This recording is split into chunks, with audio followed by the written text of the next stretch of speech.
Hello सखी सहेलियों, आप सभी कैसे हो। उम्मीद है कि आप सभी अच्छे होंगे। आज हम आपको बताने वाले हैं वट सावित्री व्रत के बारे में कि कब है 2024 में, इसकी तिथि क्या है, इसका मुहूर्त क्या है और क्या क्या पूजा में सामान चाहिए होता है और कैसे करते हैं इसकी पूजा और क्या फल होता है, और लास्ट में आपको सुनाएंगे इसकी कथा कहानी। तो चलो शुरू करते हैं। हिंदू धर्म में वट सावित्री व्रत का विशेष महत्व है। इस दिन सुहागिन महिलाएं अपनी पति की लंबी आयु और अच्छे स्वास्थ्य के लिए निर्जला व्रत रखती हैं। माना जाता है कि इस दिन व्रत रखने से दाम्पत्य जीवन अच्छा रहता है। हिंदू पंचांग की माने तो जेठ माह के कृष्ण पक्ष की जो अमावस्या तिथि होती है उसको वट सावित्री का व्रत रखा जाता है। बता दें कि वट सावित्री व्रत ज्येष्ठ माह के अमावस्या के अलावा पूर्णिमा तिथि को भी काफी लोग रखते हैं। आइए जानते हैं इस साल के बारे में। वट सावित्री व्रत 2024 की तिथि है जेठ मास की अमावस्या और तिथि है 5 जून 2024 को शाम 7:54 से शुरू हो जाएगी। मतलब 5 जून को 7:54 पर शुरू हो जाएगी शाम को। अगले दिन यानी 6 जून को शाम को 6:07 पर खत्म होगी। 5 तारीख को शुरू होगी शाम को और 6 तारीख को 6:07 तक शाम तक रहेगी। ऐसे में जो हमारा उदया तिथि होती है तो उसमें मनाया जाता है त्योहार, तो हमारा ये त्योहार 6 जून 2024 को ही रहने वाला है। पूजा का समय अगर बात करें शुभ मुहूर्त की तो 10:36 से दोपहर 2:04 तक रहेगा। वट सावित्री व्रत 2024 का महत्व। हिंदू धर्म में वट सावित्री व्रत का विशेष महत्व है। पौराणिक मान्यताओं के अनुसार इस दिन पतिव्रता सावित्री अपने पति सत्यवान के प्राण यमराज से वापस लेकर आ गई थी। इस दिन सुहागिन महिलाएं अपने पति की लंबी आयु और अच्छे स्वास्थ्य के लिए ये व्रत रखती हैं।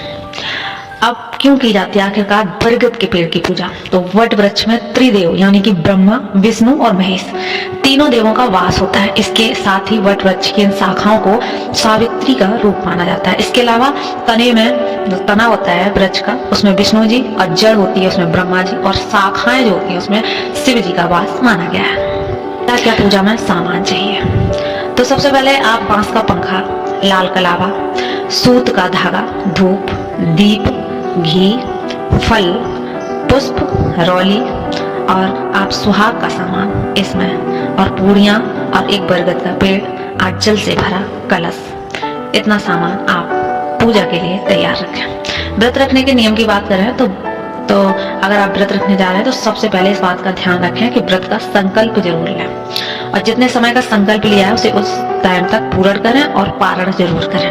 व्रत करते समय मन में संयम रखना बेहद जरूरी है। व्रत के समय सुपाच्य भोजन खाएं और प्याज लहसुन जैसी चीजें ना खाएं। अब हम बात कर लेते हैं पूजा विधि की। तो इस पावन पर्व पर सुबह जल्दी उठकर स्नान आदि से निर्वृत्त होकर लाल या पीले रंग के वस्त्र धारण करें और फिर श्रृंगार करके तैयार हो जाएं। साथ ही सभी पूजन सामग्री को एक स्थान पर एकत्रित कर लें और थाली में सजा लें। घर में मंदिर में दीप जला लें। इस पावन दिन वट वृक्ष की पूजा का विशेष महत्व है।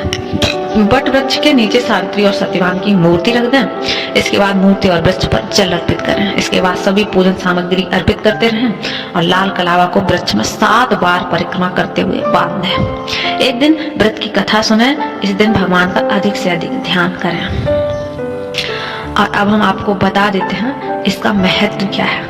वट वृक्ष में ब्रह्मा, विष्णु और महेश तीनों देवताओं का वास होता है। इसके नीचे बैठकर पूजन व्रत कथा सुनने से सभी मनोकामनाएं पूरी होती हैं। भगवान बुद्ध को इसी वृक्ष के नीचे ज्ञान प्राप्त हुआ था, अतः वट वृक्ष को ज्ञान, निर्वाण व दीर्घ आयु का पूरक माना जाता है। ऐसी मान्यता है कि यह व्रत सुहागिन स्त्रियों के लिए बहुत जरूरी और महत्वपूर्ण होता है। जो सुहागिन स्त्री वट सावित्री व्रत करती हैं और बरगद के वृक्ष की पूजा करती हैं उसे अखंड सौभाग्य का फल मिलता है और उसके सभी कष्ट दूर होते हैं। सिर्फ इतना ही नहीं, वट सावित्री का व्रत रखने से पति पत्नी के बीच आपसी प्रेम भी बढ़ता है और वैवाहिक जीवन मधुरता से चलता है।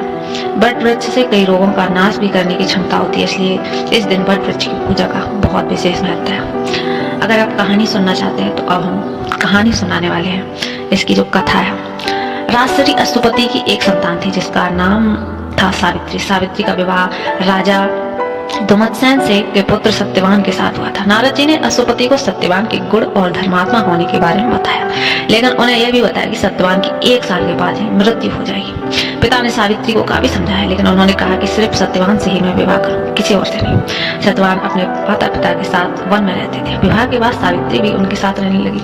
सत्यवान की मृत्यु का समय समीप आ गया, इसलिए सावित्री पहले से ही उपवास करने लगी। सत्यवान की मृत्यु का दिन आया तो वह लकड़ी काटने के लिए जंगल गया था। सावित्री ने कहा कि आपके साथ जंगल में भी चलूंगी। जंगल में जैसे ही सत्यवान पेड़ पर चढ़ने लगा, इसके बाद सिर में तेज दर्द हुआ और वह वृक्ष के नीचे सावित्री की गोद में सिर रखकर लेट गया। कुछ समय के बाद सावित्री ने देखा कि यमराज के दूत सत्यवान को लेने आए। सावित्री पीछे पीछे यमराज के चलने लगी। जब यमराज ने देखा कि उनके पीछे कोई आ रहा है तो उन्होंने सावित्री को रोका और कहा कि तुम्हारा सत्यवान अब इस धरती पर नहीं है। सत्यवान को अपना सफर अकेले तय करना है। सावित्री ने कहा, मेरा पति जहाँ जाएगा मैं वहीं जाऊंगी। यमराज सावित्री की पतिव्रता धर्म में बहुत प्रसन्न हुए और उन्होंने एक वरदान मांगने को कहा। सावित्री ने अपने सास ससुर की आंखों की रोशनी मांगी। यमराज ने वर देकर आगे बढ़ी। फिर से सावित्री पीछे पीछे चलने लगी। एक और वरदान मांगने को कहा था। सावित्री ने कहा कि मैं चाहती हूँ मेरे ससुर का खोया हुआ राजपाट वापस मिल जाए। यह वरदान देकर यमराज फिर आगे बढ़ गए। इसके बाद फिर से सावित्री पीछे चलने लगी। तब यमराज ने सावित्री को एक और वर मांगने के लिए कहा। तब उन्होंने कहा कि मुझे सत्यवान के 100 पुत्रों का वरदान दो।